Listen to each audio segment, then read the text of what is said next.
Hi there. I'm really excited to share this video with you. I worked really hard on it. 23 different personality traits that influence your behavior patterns. This is a collection of a lot of information coming from different sources, including 16 personalities as well as objective personality. I've included some of my own ideas in here as well. It's all basically, out there, and I wanted to bring it all in one place. And so I'm very excited to kind of go through those with you. There's going to be different images and different definitions or words that can help us really see what these traits are. And then when we understand these traits, we can actually begin to see our own patterns and our own nature in them. And the idea here is that learning about our personality traits can finally help us begin healing. And of course, personality traits can be used for self-improvement or improving your leadership skills or getting a promotion and stuff like this. But it's also very important to understand how to use it to deal with your own trauma and current events and things that have you feeling anxiety, depression, or other psychological symptoms. I think personality traits in your nature, they do show up in different ways. And by understanding them, you'll see why other people don't understand you or they don't get you. And you can at least start understanding yourself and where you're coming from.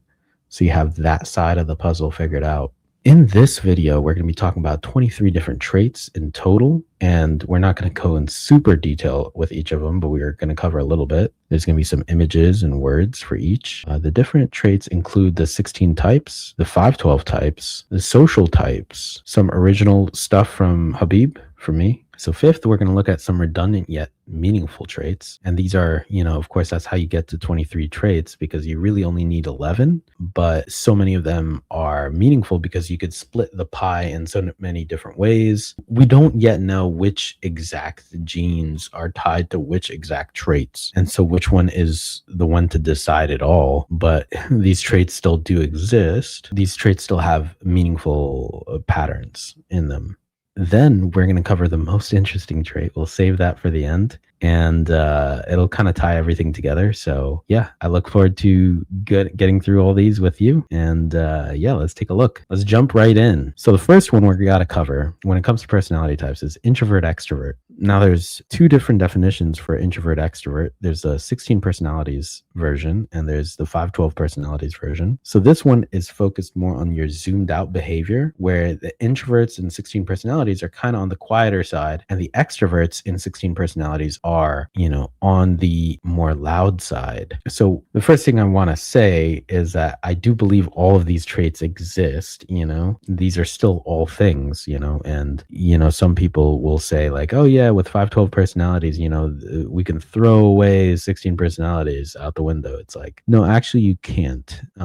So this, and why can I say that? I've been studying this for 5 years and I have 80% type accuracy. And the only reason I've been able to repeat the predictability of my personality typing results is because I understand the underlying patterns. Okay. And I'm telling you that this thing is a real pattern that does exist. The introvert and extrovert from the Myers-Briggs system does exist. And it is different from what the 512 personalities is tracking. So what this is tracking is, in your top 3 functions, do you have 2 introverted functions, right? So if you're leading with an introverted functions, you're going to have 2 introverted functions as your top 3. And so you're going to have a lot of weight on that. And that's why you're overall going to be quiet. And the extrovert is going to have 2 extroverted functions in their top 3. So that's going to cause them to be kind of loud. And I don't mean literally quiet and literally loud. I mean just like picking up a lot of things. Sometimes extroverted functions are just about picking up a lot of signals from the outside world. It's not about saying things, but it can be about picking things up, being in tune with what's going on around you. That's what happens with extroverts. And with introverts, it's about building things up in your inner narrative, in your inner thoughts and inner sensations, inner feelings, all those things, right? And it's going to tend to be, generally speaking, in the quieter side. Overall, 16 personalities is about zoomed out behavior, and 512 personalities is about zoomed in behavior, right? And so here, what it's saying is that introverts are more about low activity on the day-to-day, and extroverts are more about high activity on the day-to-day. So you can have someone who is mixed and matched, just like with all these traits, anyone can have any set of them, right? And at least when it comes to certain points, at least when it comes to this, you can have an introverted extrovert and an extroverted introvert. I'm an example of someone who is more of like an introverted ESFP because I have lower amount of activities that I do on a day-to-day basis. I get drained very easily, but I still have SE and TE in my top 3 functions. I'm still picking up a lot of signals from a lot of places. I'm not going to be doing a lot of activities about it, but I'm going to be picking up a lot of different activities. So that's what it says here. By the end of the year, you did fewer activities than most people, whereas with extroverts, by the end of the year, you've done more activities than most people. The introvert, the problem is that you may be under communicating. The extrovert, on the other hand, might be over communicating. And yeah, that's low activity versus high activity. That's introvert, extrovert for you. They're both different. They're both important distinctions. And we're going to keep doing this with a few more coins. Myers-Briggs, or the 16 types, has a total of 4 coins. So that was 1. And I'm going to call them traits. I'm going to call them coins as well. Traits and coins, they kind of go back and forth. So next we have the sensing versus intuition trait. Now this, in the 16 types perspective, is more about you're zoomed out and you're looking at things that are grounded, details, data, you're proving things, and it's about facts. Whereas the intuition side is, of course, more abstract, metaphorical, holistic, imaginative, overviews, patterns. And yeah, that's pretty much on a zoomed out perspective. And you're not really going to understand the difference unless you see that this is talking about more of a zoomed out perspective. And when you look at 512 personalities, it's more about the zoomed in, the day-to-day. In the 512 side, the sensory people are looking at the facts and proving things from each sentence that they're speaking on an hour-to-hour and a day-to-day basis. You're doing a lot of sensing if you're a 512 personality sensor. And in the 512 side, if you're an intuitive, you're looking at abstract concepts on a day-to-day or hour-to-hour, sentence-by-sentence perspective. You're looking at the abstract concepts, the imagined categories. And here we have an image. Credit to subjective personality there for that drawing. It's lovely. And yeah, it's about the zoomed in behavior in 512 personalities, where on that minute-to-minute basis, you're proving with facts and data as a sensor, and you're overviewing with concepts as an intuitive. So that's the main difference between 16 personalities and 512 is, are you zooming in on someone's perspective and behavior, or are you zooming out and seeing their large life pile and their kind of career approach? Next, we have feeling versus thinking. In the 16 personalities world, we are looking at people who are value driven as feelers, and we're looking at people who are reason driven as thinkers. So, again, I'm an interesting example here because I'm a TE user in the 512 personality system. So I would be a thinker in that regard, but I'm an ESFP. So I'm generally still value driven, right? Moving on to the 512 personality version, we have the thinker who is reason expressive. I'm expressing myself with reasons, but I'm still driven by my values. So that's the difference here. And again, looking at the 512 personalities being zoomed in, we're seeing that the feelers are speaking on values, speaking with priorities and emotions, whereas the thinkers are talking about logic, reasons, arguments. Look at this proof, look at this theory. I'm being very reason expressive. I'm not exactly value expressive, but yeah. It's the heart and the brain. I like that image. Again, we had the zoomed in behavior with the 512 personality and the zoomed out behavior with the 16 personalities. Okay, the last coin of the 16 personalities that we're covering here is the perceiving versus judging. Now, this coin or trait is not going away. The perceiver versus judger dichotomy is an important one because the perceiver is open to new experiences, expanding their identity. They're generally chill and keeping things open. It doesn't have to be all planned out. The judger, on the other hand, is generally very prepared, curating an experience or finding their specific tribe, and they're closing the loop rather than keeping things open. Judgers have there's somewhere they gotta go, something they gotta be, and perceivers are just kind of more adventurous, exploring, in that other kind of way.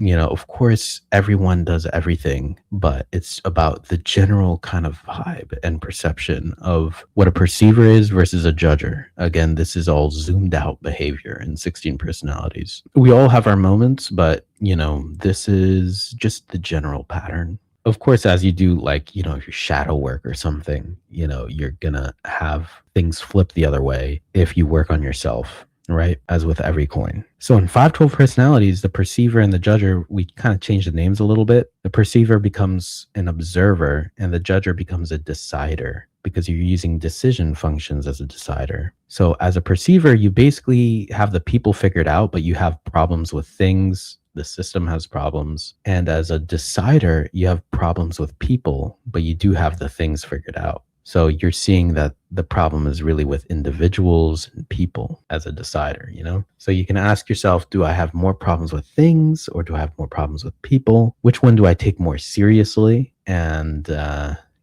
even myself as an observer, even if my people problems are probably the biggest, I'm still going to be very relaxed about it. And I'm going to focus in on my systems problems. All right, this one I'm excited to share because this is a Habib original trait, the Ambivert versus Omnivert. Now, this kind of does exist already, which is why I'm able to find images about it, but I'm trying to bring that into the personality typing community. And we are talking about the trait of ambiversion versus the trait of omniversion and what exactly is it. And my data backs this up that this does exist. And what we see here is that the ambivert is going back and forth between people, it's going back and forth between introvert, extrovert on a regular basis, whereas the omnivert is choosing to be in the introvert mode or choosing to be in the extrovert mode. And they're kind of wired on or off. So kind of like the true introverts or the true extroverts are probably going to be omniverts, where they kind of prefer one of them, but then you'll see them massively shift to the other. Like they'll go get a cabin in the woods if they're normally extroverted and then they just get their quiet time. Or if they're normally quiet, they'll just randomly go out on stage and make a big show for themselves, right? There are some very, introverted omniverts where, they do have that life where they put everything out there on stage, but they're actually very, very introverted people generally. And so they kind of switch back and forth between their stage persona and their quiet life in the background.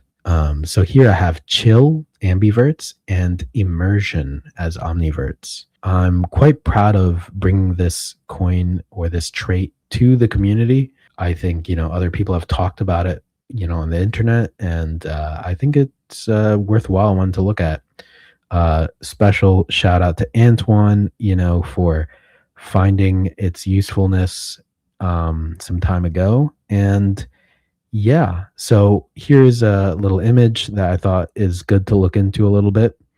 And yeah, the ambivert you see is very chill here, whereas the introvert is introverting and the extrovert is extroverting. The omnivert is kind of in the middle here. You can kind of choose one or the other.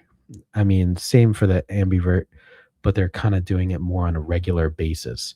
And that's why I say the 512 personalities is more about zoomed in behavior, because you really have to look at these things as a microscope to see, like, now everyone can go back and forth between introvert, extrovert, but how are you doing it? Are you doing it in such a mode where you're going back and forth very regularly, like an ambivert? Or are you going in a massive swing from the extrovert to introvert, where people don't hear from you if you swing to the introvert side, or people are very surprised as to, like, how are you going out there as an extrovert? Like Tony Robbins is an omniverted extrovert, right? He's just going out on stage for like 16 hours straight. I don't know how anyone does that, And then, of course, Jerry Seinfeld's an example of an introverted omnivert, where he is normally super quiet, doesn't want to get hugged by Kesha or whoever. And then he's going on, but he's going on stage a bunch, and he swings to the extrovert side when he does his stage time, but then he goes back to his introvert time. All right. So moving on to the next one. Next trait is information versus energy. And this is one from 512 personalities, from the objective personality system. We are looking at the knowledge and information. And from the energy dominant perspective, we're looking at the experiences. How can we manage our energy level and, to kind of keep our energy in balance throughout the interaction or throughout the activity? It could be more relaxed, it could be more revved up, but it's kind of choosing a certain energy output. It's just very energy conscious in that respect. Whereas the information is like, hey, let's get the information right. When you have a conversation with these people, you'll be walking away from that conversation with more answers and possible knowledge when you're talking to an infodom, because they have the information correctly lined up. And, if you talk to an energy dom like myself, you might be left with more questions and a vibe report than the real answers you're looking for. So, we can all work on this. And experience versus knowledge, which one counts? That's a good dichotomy to look at. Next, we have consume versus blast. This is a very important one in the objective personality community, where we look at whether you're taking in information or you're presenting information. Some people say blasting is about teaching and explaining, and it could be true. You're refining your message based on your audience, you're iterating, you're creating things, you're getting started before you have everything. Whereas with consume, you have to get ready before you start. It's a little bit of this perfectionism, procrastination, curating based on your taste. You're absorbing things, you're reading or watching the whole thing. It's like reading a book, even though you didn't like it 10 minutes in, and you just have the obligation to finish the whole book or finish the whole TV show. And that's consume for you. Consume versus blast is a pretty good one. This trait was pretty revolutionary at the time because it is looking at zoomed in behavior of, hey, I am really doing this on a day-to-day level of consuming or blasting. You're either doing it or you're not doing enough. One of these you're overdoing, and it's good to see where you are on the spectrum for these. Next, we have play versus sleep. We have an image credit for objective personality. And it's a important coin where with play, you're bouncing ideas off of people, and with sleep, you're processing ideas. On play, you're seeking validation, you're seeking a ping back. And with sleep, you're validating yourself, you're processing yourself. Maybe you should be crediting others or acknowledging where you're getting stuff, but really you're responsible for taking care of yourself and validating what you're reviewing and what you're processing. And it's not about other people. It's about you restoring order to the universe with sleep. And so both of these are important. And it's another great example of a zoomed in behavior that you can view yourself on and where on the spectrum you are between play and sleep. Next trait here is self versus tribe. So this is about who are you caring about in terms of perspectives? Are you caring about your own perspective or the perspective of others? Which one are you prioritizing first? When you're putting on your oxygen mask, are you putting on your own oxygen mask first? Or are you trying to make sure everyone around you is okay before you even consider yourself? So the self perspective is about developing your own view by using your own priorities and arguments. And that results in having my opinion, right? And then the tribe side is when you're developing a set of priorities and arguments for everyone to kind of share around the view of others, the views of others. What are other people going to say about this? Can we come to an agreement on this? And then it becomes our policy. That becomes a shared perspective versus the self-oriented people who have their opinions, my opinion. They come up to their own conclusions. They do their own research. And so you want to have both self versus tribe figured out with yourself and kind of go back and forth between them. Next, we have gather versus organized. This is the zoomed in behavior of, are you collecting new information or are you reviewing old information on a day-to-day, minute-by-minute basis? So myself, I'm going to be gathering. So I'm going to be looking on the spectrum, finding the best blueberries, going to look for the paradigm shifting situations. I'm going to be listening to all kinds of sources and exploring new things. So that's what gathering is about. And then organize is about systematizing. It's about reviewing old information. It's about refining what you have, processing your documents, processing what you have, and labeling things, packaging things, rediscovering something new from the old. And it's generally just about reviewing what you have. So That's your OE versus OI trait. And yeah, here we have a nice visual of, the sensory facts being gathered up, and you have so many of them, and you can kind of organize them, right? You have many, many concepts with extroverted intuition, and then you can kind of organize them. And so, are your categories all over the place? That's NE. Are your facts all over the place? That's SE. And then you organize them in order to get the respective introverted function. We're going to get into that soon enough. But first, we have a few more traits to look at. We're going to look at some of the sexual modality traits. So this is also credit to objective personality in terms of coming up with, hey, we have different flavors as to how our cognitive functions show up. There's a feminine version and a masculine version. And so here with feminine sensory versus masculine sensory, we have more visual people, and then visual people with feminine sensory, and we have masculine sensory people have more kinesthetic vibe. So feminine sensory people are a little light on the physical details and facts, whereas they're hard on the concepts and actually remembering the patterns. Masculine sensory, on the other hand, is hard on the physical details, time, and facts, but they're light on concepts and remembering patterns. It's more difficult to remember, oh, that's how that happened, and you're having to relearn the same concept with masculine sensory. It's why a lot of, for example, women get frustrated with men stereotypically, because like, how do you forget this? And it's just like, it happens. But I like what I put down here. For feminine sensory, the world is a manifestation from concept. And for masculine sensory, the reality shapes our ability to imagine and create a better world. Next, we have the feminine tribe, which is more passive. And we have masculine tribe, on the other hand, that's more aggressive or assertive. So the idea is that when you have feminine tribe, then you kind of see the tribe, see other people as kind of fluffy bunnies, and you're assertive or strong with yourself. You're hard on yourself, but you're easy on others. That's the ideal way of being. But, it can also be a little bit whiny, a little bit passive aggressive. But other people are generally not a threat if you are feminine tribe and you're strong on yourself. Masculine tribe, on the other hand, is seeing other people as possible threats. You're passive with yourself. You are going to be hard on yourself, but you're going to let go every now and again. And you're assertive with others. You're aggressive with others. You're looking at other people and saying like, hey, like, why did you do that? And you're actually going to make a point of it. So it's a little harder to let things go from the external world when it comes to masculine tribe. I myself have this, and it doesn't have to be like this image, which is pretty aggressive.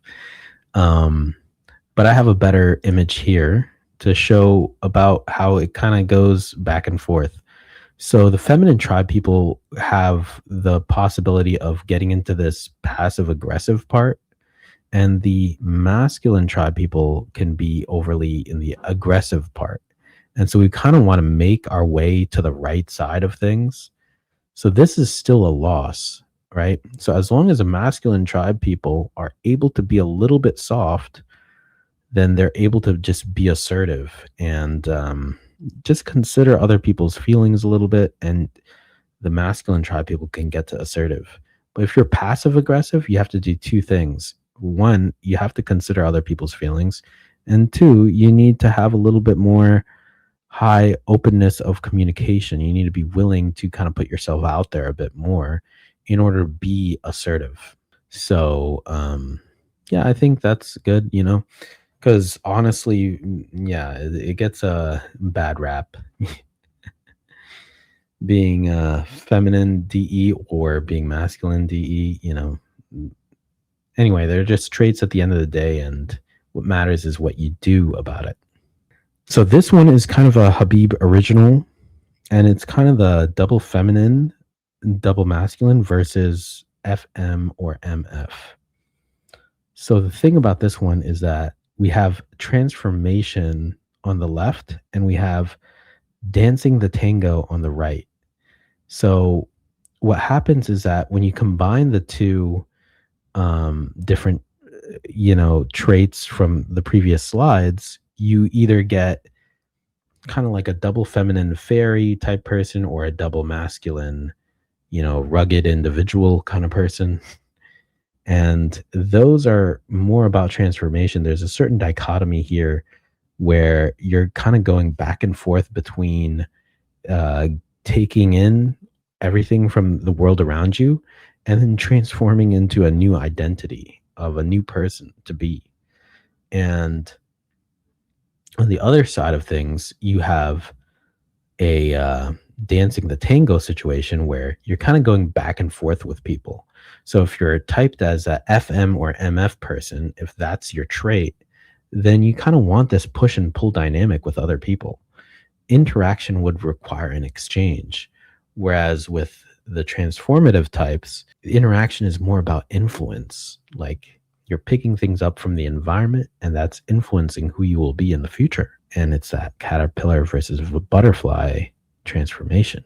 And yeah, I think this also takes gender representation into account. And you're kind of like looking at all this. I think it's pretty revolutionary to even be looking at this. The objective personality looked at sexual modalities in the first place. So it's a good one to look at. And yeah, it's about, going back and forth between the feminine side of yourself and the masculine side of yourself. And how do you believe that interaction needs to take place? Basically, it comes down to the interaction requiring an exchange with the FM and the MF types. And then for the FF and MM types, the interaction is more about influence and how the outside environment affects your internal development and growth into the future. But yeah, I think this one might deserve its own video, so I'll just leave it at that. So the next one is, now we're getting into social types, and we're looking at flex versus friends. Friends is about, you see it here, family, right? Friends is about connecting with people, checking in with people, love your family. Whereas flex is about, what is your potential? Are you living up to it? Are you checking in with yourself? You're ending up being a one of one. You're a unique individual, and you're caring about that aspect of yourself. So the question is, are you living your potential? And here we have Thanos, his daughter asks, what did it cost you to get, what you want? And Thanos replies, everything, and it's like, how much do you sacrifice to live up to your potential? And yeah, it's a little bit dark. Whereas friends, this guy from Fast and the Furious is always talking about family. And yeah, so here we have some more images where, the ego hierarchy is kind of looking at things from top down, whereas eco or the friends approach is, hey, I'm just one of many. And I like this other image here where it's about humility. And that is one of the cornerstones of this trait, is whichever side you fall in on, you're victim to, or it's possible for you to be in the complaining region or the bragging region, or humble bragging, right? And the idea is to kind of step out of that paradigm and be humble and embrace humility itself. So that is a good signal for all of these traits, really. I mean, they all kind of behave this way. And that's why it helps, in my opinion, to at least get some awareness of them. Next, we have generalize versus specialize. And this is another social type trait, G versus S. And generalizing is looking at the big picture, different projects, exploration, versatility, impact, jack of all trades, really. Whereas specialist is going to be more of a master of one. Small details, what is your job, deep research, expertise, citations. And so, both sides can kind of flip and go back and forth, right? There are specialists with plenty of projects. There are generalists with plenty of jobs, right? And research and all that. People kind of go back and forth, right? Which is why this Venn diagram is so good, where you got the hybrid adaptability. And the idea is that your trait is going to lead you to be a little bit more leaning on one side more than the other. From my view, the generalists are about improving their volume output. How much volume do you have? What are your results, right? I should honestly have written results on here. And then specialist is more about high quality. And do you have deep expertise on a topic? And yeah, generalizing versus specializing. Generalists are going to be taking on more times at bat. Generally, not always the case, but specialists, they are in their lane. They know what they're doing. They might be working 9 to 5, but they know exactly why they're there and what they're doing. So yeah, yeah, these people are a little bit more in their lane. It's not about, less work ethic or anything what I just said, but it's about this is all basically analogy, right? And the world will turn upside down here and there, and everybody kind of does everything. But just know that the specialists are a little bit deeper on the research side, and generalists are a little bit more trying to explore a new idea and looking a little bit more at results instead of quality. And here I really like this image where the generalists are kind of looking at all the different topics and different ideas for things and different techniques, different disciplines, cross discipline, whereas a specialist might go very, very, very deep on a single version of a topic, a single type of a topic, and they just might know a specific technique very well or a set of techniques very well. And so the adjacency between the topics they know are probably a lot tighter and closer for specialists, where generalists are going to be borrowing things from completely different fields. It can kind of go both ways in either case, but generally this is the case for how this trait shows up in people. All right, and here we have another Habib original, which is the social observer versus social decider. And this is something I covered a long time ago, but basically we are looking at how there's a social observer is focused more on the work, career, your job, your business, versus the social decider who's looking more at their life, their family, or lack thereof, and maybe even possibly being a lone wolf or not, or just being surrounded by people. Which one are you on the spectrum of? Which spectrum are you paying attention to more? So the social observers will be prioritizing their work and career. They're more focused on work, jobs, businesses. They're dismissive of personal life issues. Social deciders, on the other hand, are prioritizing their life and people. They're focused on family, life, or lifestyle, and they're dismissive of personal work issues. And yeah, so anyway, this is the work versus family coin, basically. And yeah. I think it's a pretty important one to look at as far as social type goes. I think it answers a lot of different questions. So the social type, if you know what this is, like the social type 1s and 4s are going to be the social deciders, and the social type 2s and 3s are going to be social observers. But yeah, that's, because it's not as clear cut as the generalist and the specialist.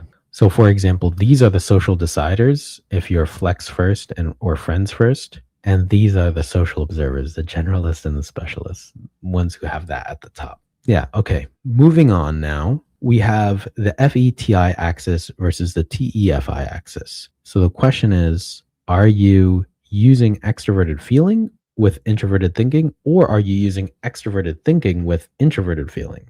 And you can see here on this image how it kind of works. And I would say it's pretty accurate, where extroverted thinking is looking at what works, but is super passionate about what that person is working on. So it's a passionate heart of FI and doing things together, TE. Whereas for the FETI axis, you got a sharp sword of TI and you're relating with others with FE. With FETI, you're building for the culture, and TEFI is prioritizing for what works.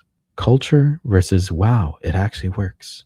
Next, we have the NESI axis versus SENI axis. So extroverted intuition is going to be clumping different clusters of patterns, right?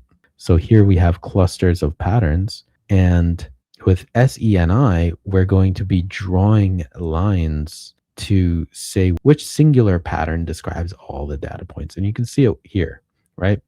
So this ring structure is capturing all of these different data points with one concept. whereas the extroverted intuition is circling different clumps or clusters of different data points, and it's kind of looking at things in that more introverted sensing, extroverted intuitive way, where it's kind of connecting different clumps together. So extroverted intuition is looking at a brainstorm where it's adjacency between concepts, and SENI is looking at the crap storm where there's adjacency between data points. And you kind of need both, to be honest, right? Both of these different observer or perceiver axes are valid. All right. And now we've gotten to the most important trait. Yay. Okay. All right. I'm going to turn that off. But yeah, so the reason why this is the most important trait to me, at least for today, is that it kind of captured one of the key misses of 16 personalities, where you didn't have an answer for why are people looping. And I think that that is an important question, because the 16 personalities did not adequately cover what happens when someone is just regularly acting in a very bizarre way compared to the rest of the people of their type. And when you don't have the high fidelity of a personality type from just 16 categories, then you're going to be missing out on so many different insights. And so I'm basically calling this the most important trait because I think it's the reason why objective personality is actually valuable to look at. And what I would say is that the standard people are kind of the normal people. That's the normal Myers-Briggs person of that type. Alex Jones is an ENTJ, right? So he is a normal person, which I put him there because he's a crazy person. But as far as what an ENTJ is, he fits the bill. And it's very, very predictable, and they act in expected ways. For example, Kanye West is also a normal person in the sense of being a standard. He's like a standard INTJ. And so it's all contained into this narrative for these, they're kind of blast first IJEJs, right? And yeah, so they act within the expectation. But then you got the jumper types, which are your sleep first or play first people. Or in this case, you have Prince, right? He's a sleep first INTJ. And this is where you have the eccentric people, the people you can't really make sense of, like what's going on with Joe Rogan. He's a jumper ENTJ. So how is he pulling off what he's pulling off? You don't know, because you don't know where he's going to go. What's his political style? No one predicts him because he is a jumper of that ENTJ type. It's like, is he a smart guy? Is he a dumb guy? You'll never know because it's a jumper and he's jumping. And yeah, so you got the eccentric type here and you got the normal type here. And so the bottom line is that I feel, at least from what I'm seeing, that the standard version of the 16 personalities, they act in slightly more expected ways, and the jumpers act in slightly more unexpected ways because, yeah, it just is happening that way. I mean, I don't know what to tell you, but I think it's an important coin because it's honestly the clear jumping off point from 16 personalities is through this trait. You see that 16 personalities is just not enough. It's kind of like the gateway drug to the rest of the system, to the rest of personality. So yeah, I was happy to do a special shout out here. This for that most important trait. And I'm just being a little funny. It's a joke. It is mostly a joke that, yeah, the standard people are normal and the jumpers are eccentric. Everyone can be eccentric. I mean, I'm sure some of these guys are probably, standard types and they're pretty crazy. So I'm mostly being silly. And this guy's pretty weird. So that's why I'm like, take it with a grain of salt.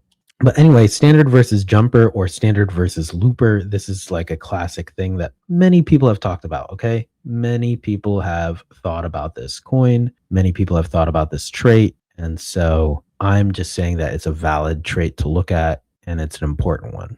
So now I want to just talk briefly about what is the timeline of learning typology, like your trajectory. If you're someone new coming in here, you might start out with 16 personalities where you have 4 traits that you're working with. And then you might jump into 512 personalities or some other systems where you might be dealing with a minimum of 9 traits. You might even be jumping into Enneagram in that case, right? where you got a bunch of other things to be looking at, a lot of other categories. And then you might also add on to your journey what social type is or some other, two trait system. And then you'll end up with 2048 types or just a general deeper understanding of typology. And that'll get you to a minimum of 11 traits. And by then you have such a deep understanding of typology and how things work, how your nature works, or at least the possible categories that explain your behavior. You understand things like ADHD, autism, bipolar, whatever else you may be dealing with. And then you look beyond personality traits. Maybe you look into spirituality, or you just start getting work done in reality, right? Or you find your purpose and whatever else, right? You go beyond personality traits. This is basically what I see people looking into and having a certain handle over. And yeah, the idea is to at least know the different aspects of yourselves just enough to get you and yourself moving forward. And when you can do that, and when you can find your purpose and your calling and move forward, then that is enough. So the role of these 23 personality traits is that you're going to be understanding your nature very well and very deeply, but it's going to be your choices that you make now that influence your future. The idea is that you use these personality traits to understand what drove your behavior up to this point and what's driving your behavior day to day. But overall, when you zoom out and you look at the big picture of your life, you align with your purpose and you understand where your personality is coming from, where your nature is coming from. You get a handle on that 20% so you can let the 100% of your choices influence you in the positive direction for a positive and bright future.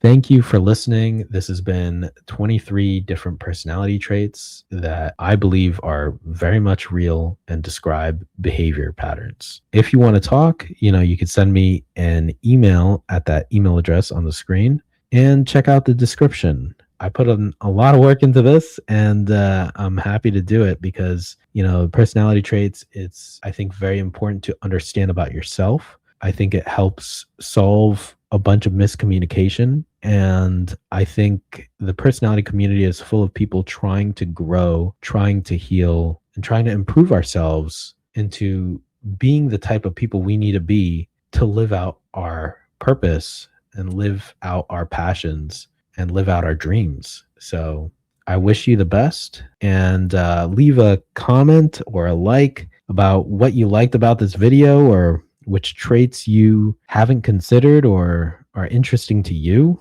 I put what's interesting to me, but I'd love to know what you're specifically interested in. Thank you for watching, and I hope you have a great day. See you in 2026. Happy New Year.